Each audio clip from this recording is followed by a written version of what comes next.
Alright y'all, it's new camera time.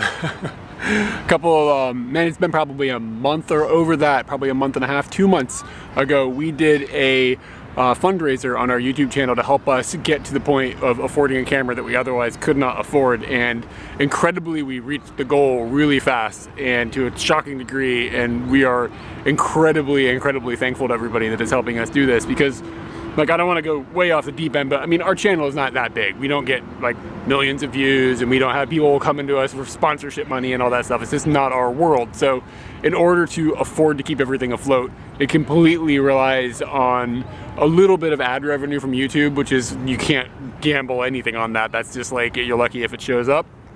But mostly support from the people who watch our videos and enjoy the content we're making and stuff like that. And we don't have the kind of money to jump into near level pro grade gear. And the rig, this camera rig, by the time I'm finished building it all out, it's gonna cost around $6,000. And it's just like, we can't, it's just not something we can do without people pitching in and helping. So it really means a lot that everybody was able to help us out with that. And some people threw in quite a shocking amount of money, and a lot of people threw in just like, you know, some coffee level money, you know, $5 here, $5 there, and every bit of it added up and helped it get up to the point where we have this incredible, essentially movie making machine now that is hopefully going to show quite a big improvement over the videos that we've been making for the last few years on the camera that I'm currently filming this with.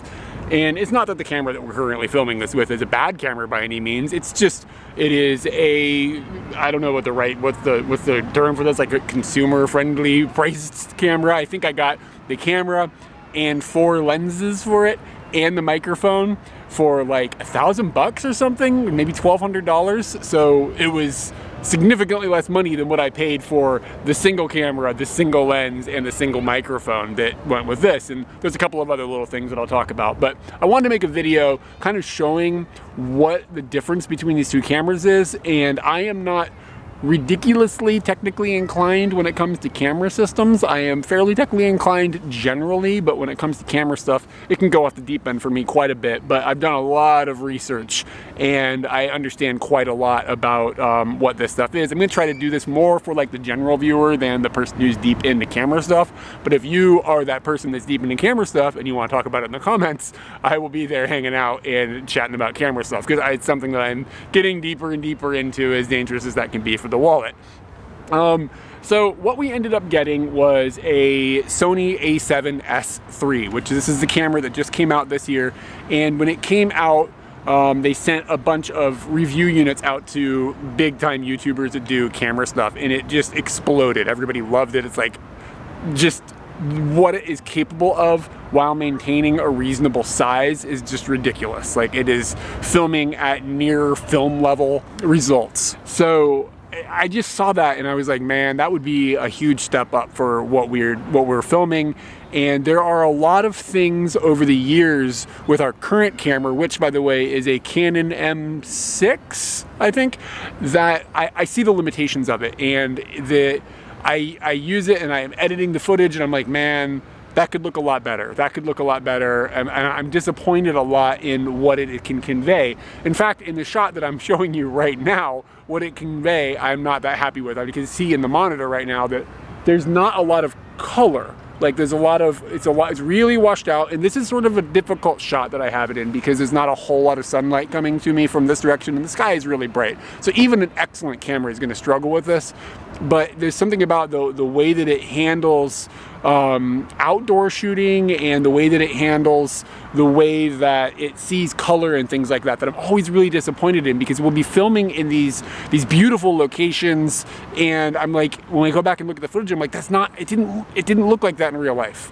And that's always bugged me, because the purpose of our videos is to convey the footage and the feeling and the sounds and everything that we encounter and go along and see. I want that to look as real as possible. I don't want it to be artistically slanted. I want it to look like the viewer is with us and experiencing exactly what we're going with. We want to bring people along. And I am hoping that this is going to allow that. Now, this would allow you to do heavy artistic shifts and things like that as well, but even if you aren't doing that kind of thing, then you are able to convey a more natural image, which is what that's my holy grail, basically. So the reason that we got this is mostly because I saw the footage that people were creating with it, and the price is, while it's expensive, the body of the camera, no lens, no microphone, no memory cards, nothing, just the body was $3,500, right? And that's a lot of money, but it is swinging up there with things that cost like $10,000 and are not like possible to put in a bag and don't have the types of features we need. So you can get like RED cameras, which they literally film movies with. They film TV shows and stuff with these things, and they're quite expensive. They're big and bulky, and they don't have things like good autofocus, like, because there's somebody manually operating everything. I need a camera that is going to accommodate the style of shooting we do, which is point the camera at us, hit record, and it figures out most of the settings, and it keeps us in focus, and it does all those things. So that puts me in a really weird place where I need like a consumer level camera, but I want pro grade output, which is very difficult. However, this is doing it. We actually filmed a video for 13 hours yesterday, not all one shot, but we spent 13 hours running around the city filming something that'll be coming soon that we filmed with this, and I've taken a look at the footage and the way that it operated and everything. I'm very, very happy with it.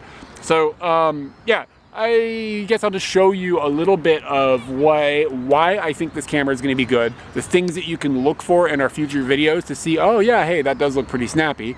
And also I will be doing some comparison shots. I'll make some shots with this camera and with the camera you're on right now, so you can see direct differences between them. And then you will hopefully see in the future, you'll be kind of along for the ride, the things I'm looking at, like, oh hey, yeah, that looks nice or whatever. And yeah, and I'm sure in a few years I'll probably start to find this one's limitations as well as technology marches along. But so let's see, let me collect my thoughts. So the main thing is that in the past, they've made high-end-ish cameras like this that did really well, but they did not have a screen that would flip around. And this is a deal breaker. If it does not have a screen that flips around, it does me no good, because I do so many times where I'm holding the camera like this, and I need to be able to frame my own shot. Otherwise, I can't tell what is in the lens, like what is being recorded. So if a camera doesn't have that, game over. This is the first time that Sony has made a camera of this caliber that has this nasty little flip screen. So that was like, that's what really put it on my radar initially. I was like, oh, okay, that's kicking it off for me a little bit. The other things about it that are really nice is that while it's heavy, it weighs about 2 pounds. It is not ridiculous. It's not 6 pounds or something like that. So I mean, I can handle this. I mean, my arm's gonna get a little bit tired if I'm filming like this, but I can handle it. It's not so bad. I think I'm gonna end up really ripped. One arm is gonna be like Mr. T, right? And the other arm is gonna be like my other arm, which is how my arms now are, and it's just weak. And other things about this, like little things that are really cool, is that it has, this is neat, it has 2 memory card slots. So I can put 2 memory cards. I think you can see that. Click that, maybe. You can put 2 memory cards into it. There you go, you can see each one. And it can shoot redundancy onto it. So if there's a memory card error, then you have a backup automatically. So every time we're filming, boom, there's a backup. And that hasn't been something that has attacked us in the past that often, but it's something I'm always concerned about.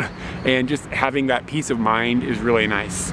Another really cool feature of this is while it does have a microphone input, which is standard basically on this level of camera, it also has the ability to use these special Sony microphones to go into the hot shoe on the top. So this is a place where it holds things like a flash or things like that, but it also can pass data because it has got these pins on the bottom of this, and you can plug the microphone in and you can lock it down, and there's no cable. And the cable that we have on our current microphone has caused us grief on multiple occasions, because if the cable comes out just a little bit, then you get no audio. It's just blank and you're filming. It's like that, there's nothing, and it's a nightmare because it could be like that for hours and you might not notice, because the camera I'm currently on doesn't have a way to monitor the audio on screen while you're recording. So it's just I hope it's working. I hope it's working right now. Now I'm a little worried. Other problems with the cable is if the cable starts to go bad, you'll get audio, but there'll be static in it and stuff. You know, when cables get kind of weird, and you know, you have headphones and stuff that do that.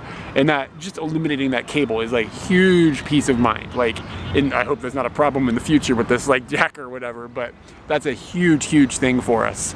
And another thing that is a limitation on the camera that we have now is there are not very many lenses, different types of lenses.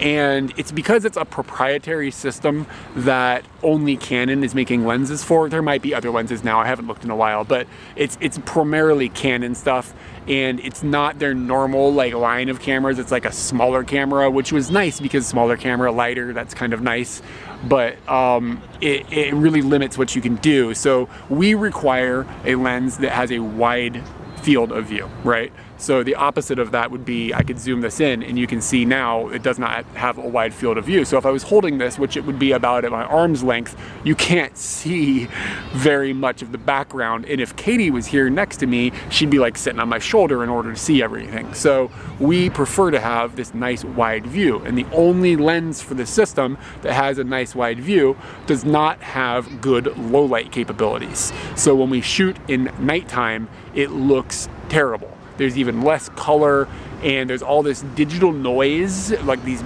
dots and stuff is what it looks like fuzz, like when back in the day if you had like bunny ears on the TV and there's fuzz in there, kind of the similar like effect that it would give it. It's a digital thing though. So the camera has to do this digital magic to make up for the fact that the lens isn't capable of bringing in enough light to feed the sensor, if that makes sense. So it just, in the end, if it's dark out, the shots don't look nice. This thing is a beast in low light. It's incredible, and I'll show you that in a little bit. So the ability of having a wider selection of lenses really is nice. And in this case, I ended up getting a Tamron 17-28, so it's really close to the same width as this lens is, but it is like, it can let in almost twice as much light during the night, which is awesome. And then on top of that, the camera's body is capable of processing the dark image much cleaner. So when it's dark out, the image looks, it doesn't have all that distortion and stuff inside of it. It looks beautiful. It's like chef's kiss. So those are the things that I'm most excited about. Other things that this thing is really good about, and I've already figured this out, it does amazing autofocus. It really can lock onto your eye instead of like this one that's face tracking. This thing will lock onto your eye, and if you like turn it, flip to the other eye, and just watching the little crosshairs or whatever on the screen, it's crazy. And even when it's really dark, pitch black, this camera is capable of keeping your face in focus in a way that is just unbelievable. And when you take the camera and you aren't looking at a person, let's say I'm filming, something else, yonder, then you're able to touch on the screen and it'll hold on to that item even as it moves around the borders of the screen, which again, it's like dark magic how well it works, especially when it starts to get dark. Like it's unbelievable. And like I talked about the low light, but when you are in the night and you are like, it's dark in a room or something, and you look through the screen, it's like night vision with color. You can see everything in a room, and it's, to your eyes, it's like pitch black. I have no idea what's going on in the box, but it is it's beyond impressive.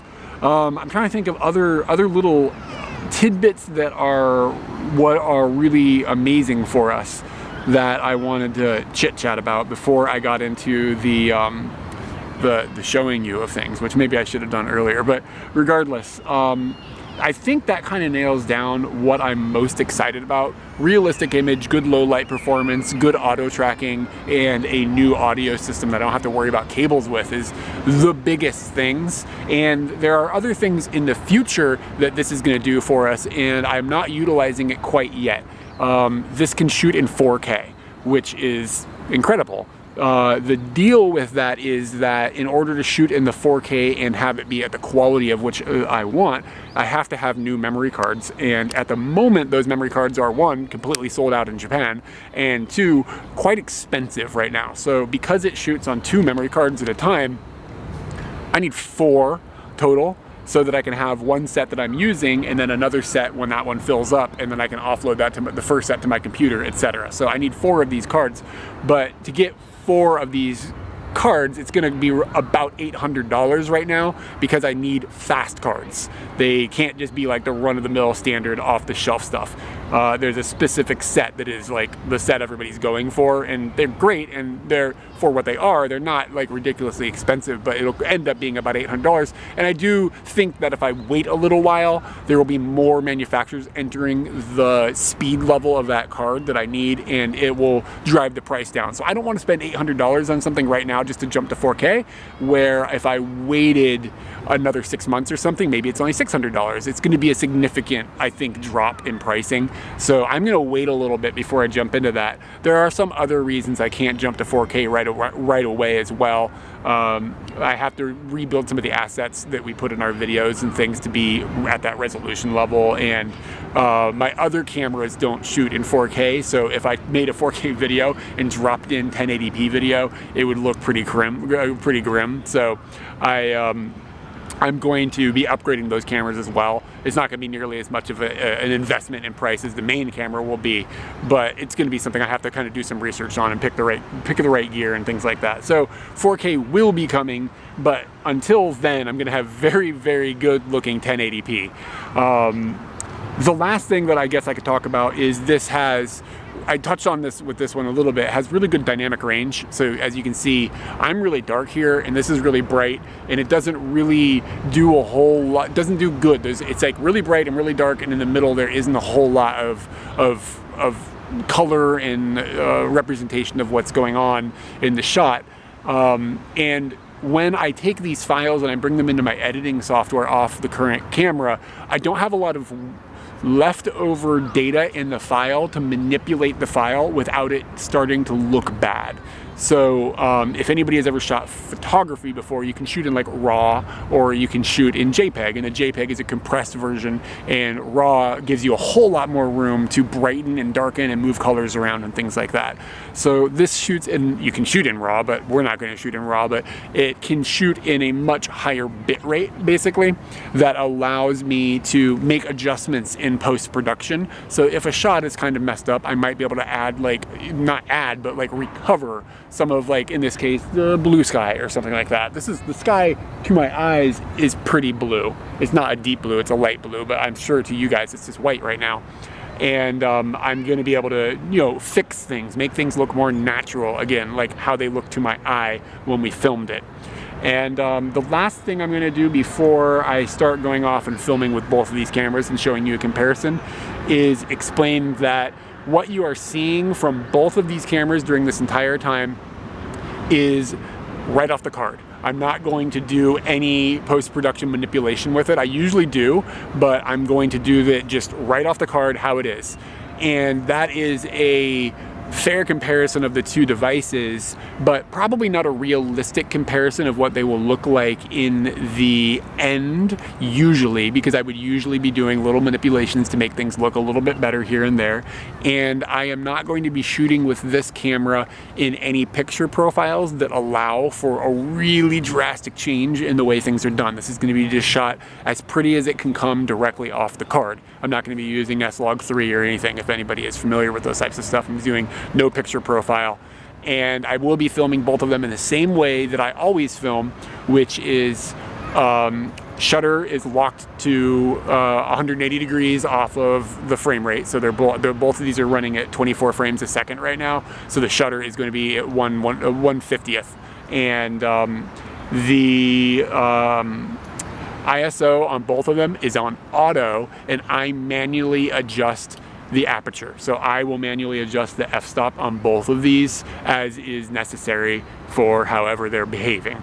So that's usually the only thing that I mess with, and that's, for our uses, the best way of being able to film ourselves and go through dynamically changing video scenes without having to baby the camera and constantly adjust things. It's just the style of video that we're making. We cannot do that. I can't stop and be like, okay, I'm going to reset up all the shots and get the white balance set and test my Kelvin, and I guess it's not what I'm supposed to. I can't can't do it. Some people can do that if they have like a film crew, or you're making a movie or TV show. Like, of course, you got a cameraman doing it. You can do that. So that's only adjustment that I do. I let the camera do the ISO on auto, and I think that ties it up right at 20 minutes. I wonder if anybody's still with me. So anyway, this is actually this is the camera that we filmed on before the one you're looking at, these little pocket Sonys. So we had 3 of these, and before that we had a little older camera even before that. And we're moving up the line to this, and I will now stop blabbling and we will show you what this camera is capable of versus this camera. Give me just a second to turn it on. All right, we're back and we're still on the Canon. And what I'm gonna do is I'm gonna reach over here, and I got this one set up and I'm now recording on this one. And now we are looking at the new Sony, and I will put them up like side by side as well. And I think what you can see is how much more you can see and how much more detail there is in the Sony. And I'm looking at the screens on each of them, and it's difficult because the screen on the Canon isn't very good. It doesn't show me exactly what you guys are seeing. And I think the Sony screen is fairly accurate. And the settings are basically identical right now on these two cameras. I have the f-stop at 6.3 on both of them. And the Canon is on a tripod right now, so I can't move it super easily.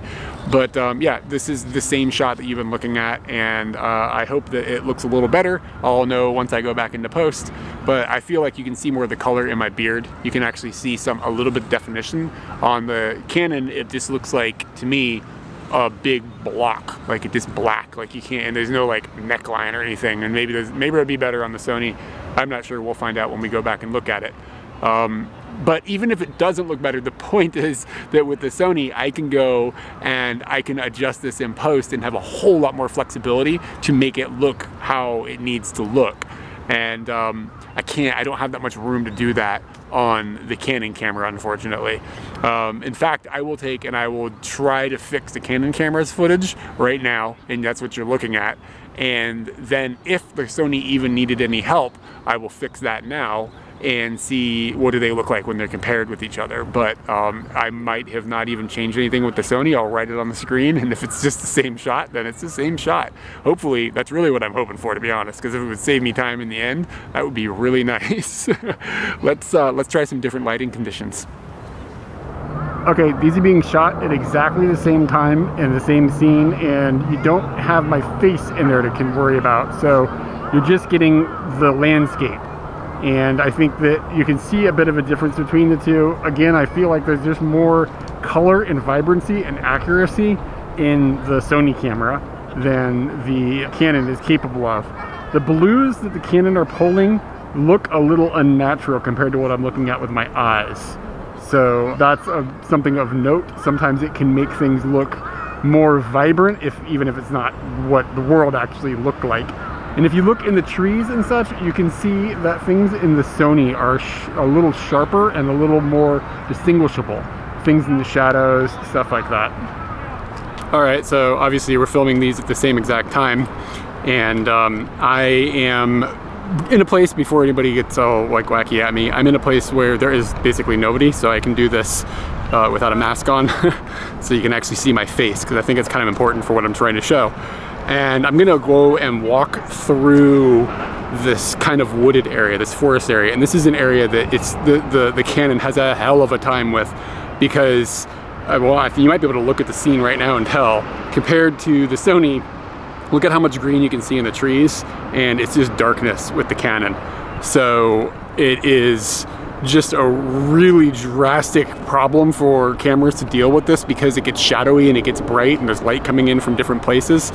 And I have had to crank the Canon to a point where, just to expose for my face and it's dark, it looks bad now, I have to even crank it back further. That's as good as we're gonna get in this setting. That's the best low light I can pull, and I have a lot of room on the other one I could pull it back to the point where it was blowing out the color, so it would just be like white.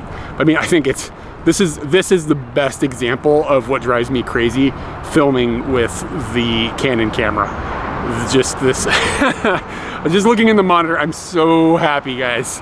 Like, you have no idea. It looks so much more accurate. I'm gonna go up over here and just like keep walking through here, and then I'll give you some more establishment shots. But you can see, okay, so the light shifted, and I am now, my skin and stuff is like getting blown out. Like the white of it is like too much, right? On the Canon, it's starting to look bad. You're losing detail in my face, but I still look like I have color as a human being in the other camera. It could probably be tweaked a little bit to make it look better, but just the difference is shocking. I want to also point out, I'm not like a filmmaker. Like, I'm not really good with cameras, and right now I'm looking like a crazy person holding two. So I'm seeing things, I'm like, oh, I'd probably change the aperture a little bit to make this a little smoother here, but I can't because both my hands are being used. So this isn't like the best example ever of these two cameras' capabilities, and I'm sure I'm going to get better with the Sony as I understand the system more, but I don't feel like I could get a whole lot better with the Canon. It feels like I've hit a limitation with it personally. So, and now I'm in a little bit, it looks like a little better lighting conditions. The Canon's starting to look like I actually have color in my face. And that's something that I spend a ton of time fixing when I'm editing our videos, like putting color back in my face. I'm gonna go over to a bridge here, out into direct sunlight. It's getting a little late, the sun is going down, but hopefully I can do that and still kind of stay socially distanced. And we'll see what it looks like off the bridge. Okay, so here are both of the cameras looking at a sunset, and that's directly into the sun, of course. And as you can see right now, the Canon probably looks quite a lot better than the Sony, but I'm gonna go ahead and I'm gonna start making an adjustment on the aperture, and you're gonna see the Sony is gonna start to look a little bit better. So as I crank this back, the goal is to try to find an area here where you can still make out this, but still get the beautiful colors of the sunset. Because I mean, I can crank it way deep like this and make the sunset look really popping, but this is all black, right? So this gives me a little more flexibility in the finding that middle area where you can actually see what it looks like in real life. Okay, so I'm using that last little bit of sunlight that we've got to walk across the bridge here. And the reason I'm shooting this at the time I'm shooting it is because I find that the most interesting thing is going to be the nighttime performance. Oh, sorry, but I'm wearing the mask because there's people on this bridge. So, you know, it is what it is at the moment. So again, like, it just doesn't look very sharp either. The difference between these two cameras, the sharpness on the Sony is just really, really fine. And you can see like details on me and stuff, right? But on the Canon, it's just kind of mushy. And it just doesn't look as nice. However, according to what I'm looking at in the monitor, there's more richness in the sky in the Canon. And I'm gonna turn around and see, do I think the sky is somewhere in between the two. So I could probably end up pulling the sky up a little bit at the expense of darkening my face a little bit on the Sony if I didn't have both hands holding cameras right now. But you can see, like, look at in the Canon, like my eyes look like they're really dark, and that's just not ideal. I can't see anything now, I'm all fogged up. Yeah, so it's just not what I'm looking for. It's really difficult to maintain a human connection or whatever with a screen if your face is all black. So then I would end up, hold on a second, I'll do it. I would end up doing this to get my face to show up, and I'm changing the f-stop, and then it takes the ISO forever. There it goes, it clicked to catch up. There we go. So we're kind of getting into a point where you can see my eyes a little clearer with the Canon, but now the sky is all blown out. So it's really difficult to get that dance right, if that makes sense. And again, like, I think the Sony's doing a better job based on what I'm looking at. And I don't know the system. I've used it one day, but I've been using the Canon for 3 years, and I can't manage to pull off what I need the camera to do in my somewhat unorthodox shooting method. I mean, I understand that, I'm totally aware, but yeah. And so, I mean, again, the lighting is changing, so I'm just gonna turn here and see who catches on and who does better. And it's just, to me, looking at these monitors, man, it's not even close. It's not even a close situation. So yeah, that's that test. We're gonna wait for it to get a little darker, and then we'll show you what it looks like when it gets really dark and the shots get even more challenging. All right, as we wait for the darkness to arrive, I wanted to discuss a little bit more about the audio differences that we have. And this is something where I actually give the advantage to the Canon camera. And that is a dangerous seesaw to be on, because a video with decent video and bad audio is a bad video. Does that make sense? Like, if the audio is terrible, the video is unwatchable. If it's annoying to listen to, you got a problem. But a video with great audio and bad video is, you know, did I say that the same way? You gotta have good audio is really what it comes down to. And I have got both cameras running, and I will show you what they look like looking at each other. That seems weird. You can see that they have these poofy things on them, and those are called dead cat. So it's like basically eliminates the wind. And the thing that I love about the Canon system that I have is that I'm using a Rode microphone that was like 70 bucks. It's not like a great microphone or anything, but it sounds to me really good. And the dead cat, the wind protection that goes on the outside of the microphone, is so good that we have filmed in incredibly windy situations and had no problems.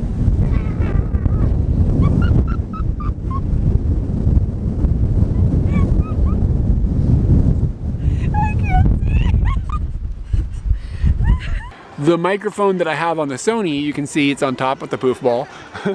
It is a Sony microphone, and it sounds good. It actually probably on paper sounds better than this Rode microphone on the Canon system, but their wind protection is terrible. So what we ended up having to do is build our own dead cat, which wasn't difficult, but it's still not up to the caliber of the dead cat and wind protection that we get on our old system.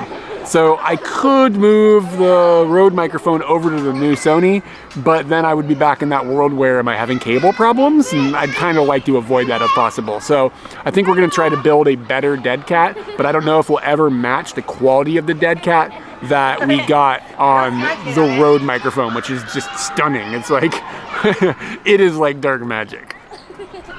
Some more walking shots here. We're gonna go up in here and see how each one handles.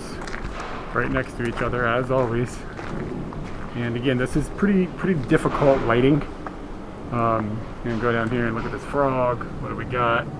Look at the green. You can see the moss and stuff in the Sony. You can't see that much in the Canon, at least on the what I'm looking at. Again, the monitors aren't always perfect, but yeah, I mean, there's this color to me that there isn't in the Canon, and that's just what looks beautiful. There's dynamic range. You can see greens a lot more vibrantly, stuff like that. The scene is not so blown out. If you look in the Canon, it's just like, see how white everything is? So I'm gonna take and I'm gonna crank that Canon back. All right, and now what's gonna happen is you're gonna start getting digital noise, and I think you can see some of it kind of in this area. I can exaggerate it by really cranking this. You can see the digital noise really getting up. I mean, that's too dark, but bringing this back, and you can still start to see that is setting in, as opposed to doing the same thing on the other system, where I'm gonna crank it again. So it's gonna start upping the ISO. And you aren't seeing a huge increase in digital noise. And this can get crazy. This can get really bright if I want it to, but not necessary in this type of scene. Okay, here's another test. So both of these cameras are set up to expose so that my face looks tolerable, right? I could probably bring it up a little bit on the Sony. Let's do that to make it fair. So I'm gonna crank this back a little bit further, and there we go. So my face is a little bit blown out here because of the mask, but my skin has color in it, kind of. And over here, things look pretty neutral. So I'm kind of in the dark right now. It's not dark, but it's getting darker. I'm gonna walk into a lit situation, and we're gonna find out which one of these cameras, mask, is able to deal with that shift in lighting. So I'm walking into this Schulten guy, and you can see that the Sony might be a little bit shadowy. That should be something that would be easy to fix. I can bring things that are dark up much easier than I can lower things that are too bright, if that makes sense. And let's lift these up. So that ability for them to make that shift without me mucking around with things is really important to the style of shooting that we do. here is a interesting test where there's bizarre lighting. If you can see up behind me, these lanterns are these reddish colored lanterns, and they're throwing kind of an orange color light out onto the street. And by the way, I'd like to say that, like, look at the difference in the shot right now. It's like, it's not even a serious contest at this point once the light starts getting low. So I'm going to spin around so that that light is getting thrown onto my face, and you can see that there's an orange color, but there's an orange color in real life. They're supposed to be. But look at the exaggeration of the orange color in the Canon versus the way that it's being handled in the Sony. That, to me, I'm looking at my hands, looks more like what the light looks like in real life. When you look over at the Canon, there's just something about the way the color is being represented that is not spot on, if you follow what I'm saying. Besides that, you look at I can see the details of my beard in the Sony. It's just, like I said earlier, it's like kind of a black chunk in the Canon. And again, as it gets darker and darker in the shots, it becomes more and more apparent the difference in the two systems. Let me kind of give a shot kind of at the same angle as well, so that it's a more even comparison. I keep feeling like the Canon might be going out of focus as well. If I walk into a dark area, we might start to see that the Canon loses focus on my face, and the Sony, I bet, just stays locked on. And the Canon's ISO now, the thing that it's adjusting automatically, is at its limit, and the Sony is like nowhere near the limit. So I'll give an example of that. You can see right now the Canon is at its limit, and I will break the system on the Sony. Give me just a second to manage the other camera. So I'll show you like the ridiculousness of the low light that this will be able to do. So if we go that way, it's the wrong direction, but if we start cranking this manually, I should be able to, there we go. I don't know which way the knob turns. It's backwards is the way I'm holding it. I should be able to continue to crank it. So I mean, you see how much light there is, how bright it's getting, and it's gonna get distorted as I crank this, but just the look at this. So like if I was in dark, this would be able to continue to expose, and I'm still in focus. I can still see it's tracking me, even though, I mean, that's not a useful shot because there's too much light here for it to be set to that level. But I'll put it back on auto and let it deal with it and see where does it put it. So the auto is also smart enough to expose for my face specifically, like it knows to watch for human faces, and that is pretty useful as well because I'm a human. Something else that the Canon I can't even show you with because the system that it uses just isn't adequate enough to pull this off. I can shoot really nice slow motion video with the new Sony, and I shot a couple of shots here and I'll show you what they look like, and I think they came out good, but I'll be honest with you, it's just the first time I've ever done it, so I don't know exactly how well it worked, but if it worked well, let's be impressed together. So I'm often shooting statues and things like that, and again, my lighting is always completely uncontrollable. It's just whatever's here. And here is a pan of a Kappa statue that is behind me right now, you can see. And I did it with each camera different times, of course, because it's hard to make that kind of motion, but you can see probably a difference between the two cameras, a little bit. Maybe just a bit. The lighting here is grim. You can see it is fluorescent lighting, and that is just not the greatest lighting situation in the world. It's just really ugly on camera, but again, I can't control my lighting 99% of the time I'm filming, so that's the kind of environment that I want to make sure that the system functions in, and so far I'm pretty happy. All right, it's starting to get dark. The sun is pretty much completely gone down. There's nothing but street lights here to illuminate me. And I don't think I really have to say a whole lot about the difference that you're seeing right now is pretty ridiculous. And the ability of the Sony camera, it's not even trying right now.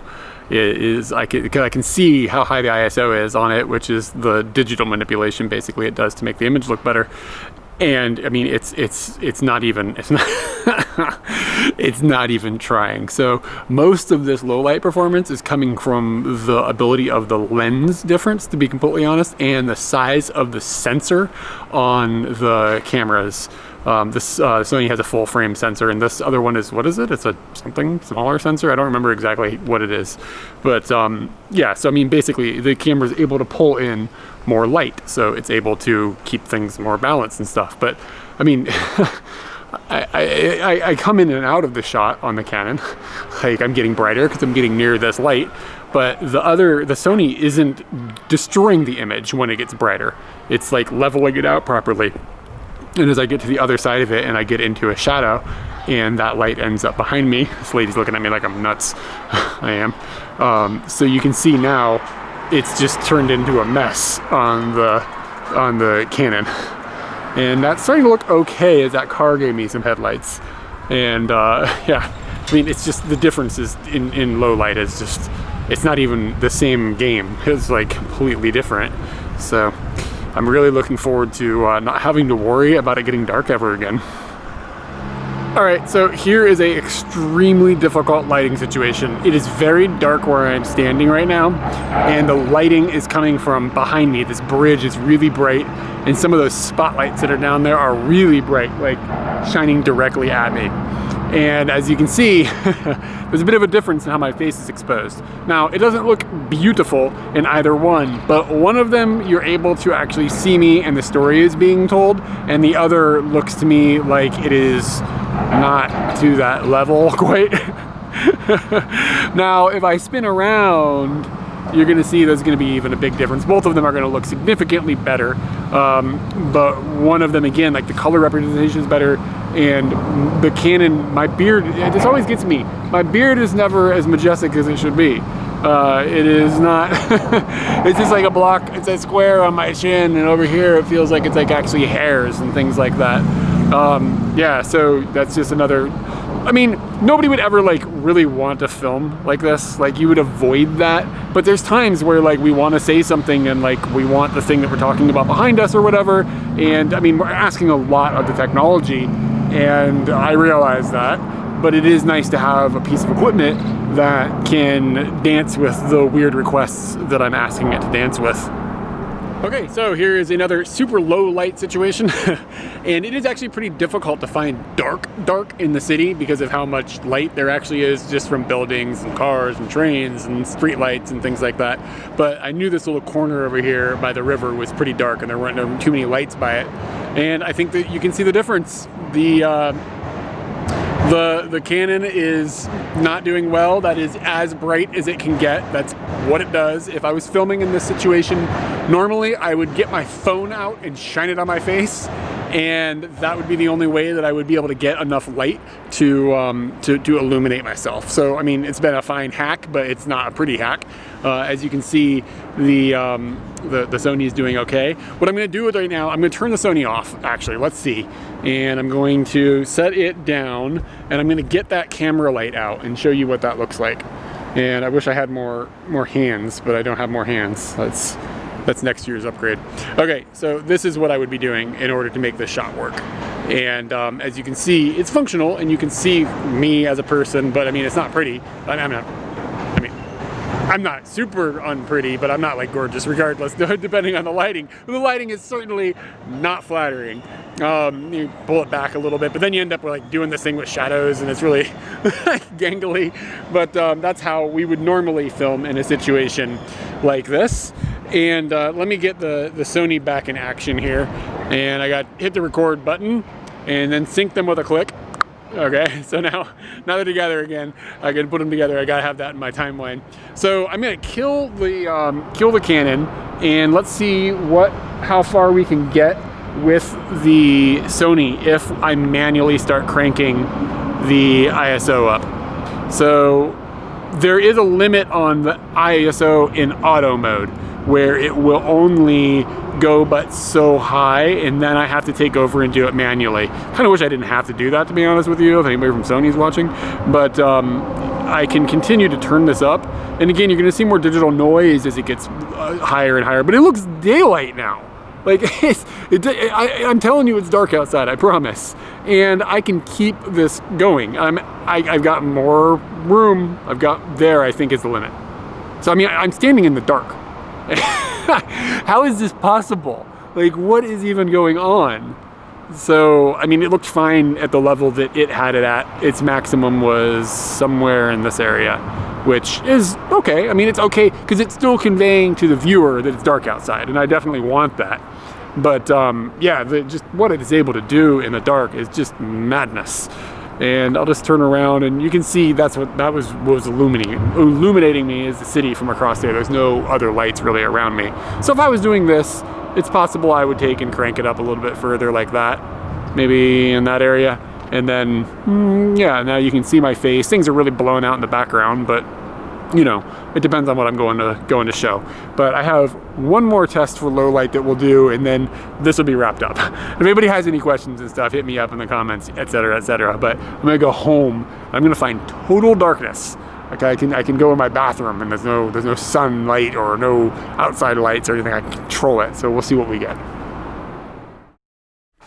All right, here's the last example I'm going to make, and I'm not even going to get the other camera involved. We're just going to do the Sony because I think we all know how the low light worked on the other camera outside, where it was just darkish, but it wasn't pitch black. We're going to do pitch black. So my only light source right now is this, and as you can see, when I face the light properly, it looks fine, right? Yeah, looking okay. So what we're gonna do is we're gonna turn off that light source, and there is no other light in here, nothing. The only other light that there will be from the screen of the camera. You follow me? So this is like kind of an interesting test. So it will get very dark, I promise. So it's gotten dark, and you can kind of see, you know, my glasses reflection from the screen or whatever. But I'm going to manually crank the ISO, and we're going to see where we can get here. And I expect it to be dirty, but I expect it to work. Okay. So I am now getting up there, and again, it is pitch black in here. If I close, I can't see anything. Like yeah, I mean, I can see nothing. I can see very faintly from the screen. If I cover the screen, I can't see anything at all. Okay, so I'm gonna keep cranking it. I'm gonna keep cranking it, and again, it's gonna get dirty, but it's still. I mean, I'm in the dark. Keep going. I've got one more step that I can go. I think that's my limit. So this image should be pretty dirty, but motion and stuff still looks like it's appropriate. You can actually tell where the light from the screen, because the screen's on the side of the camera. I can't reach my hand, it goes into a shadow because of the lens. So this is being eliminated by itself from from what? It's seeing darkness and creating light and then creating, you follow me? It's like a perpetual motion machine or something. But it's a dirty image, but you can still see there's color in my shirt and there's color in my skin and stuff. So if I ever, for some reason, need to film anything in pitch dark, I can. I don't know why one would do that. I can crank this back and get rid of a little bit of the noise. Yeah, somewhere in there maybe. It's just kind of eyeballing the screen. Looks acceptable, it's fine. So I'll go ahead and turn the light back on, and whoa. Let me go ahead and get that back to auto so that it can control the situation for us. Here we go, and auto, ding, and it'll bring us back into beautiful town. So I hope that everybody enjoyed my camera expose.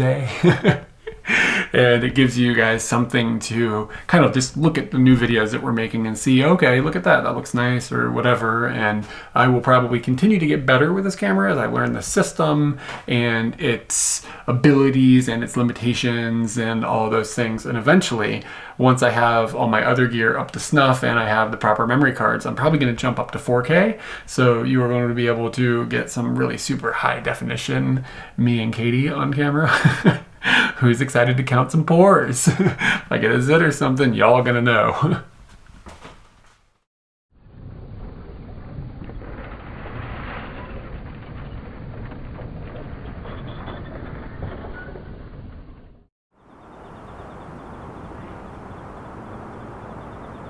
Huge thanks again to everyone who helped us get this new gear. We have a new video coming out soon about trains, Mario, and Tokyo that we filmed with it. Then a few videos from the Japanese island of Sado. Make sure you're subscribed and hit me in the comments with any camera chit chat. Oh, slap like too.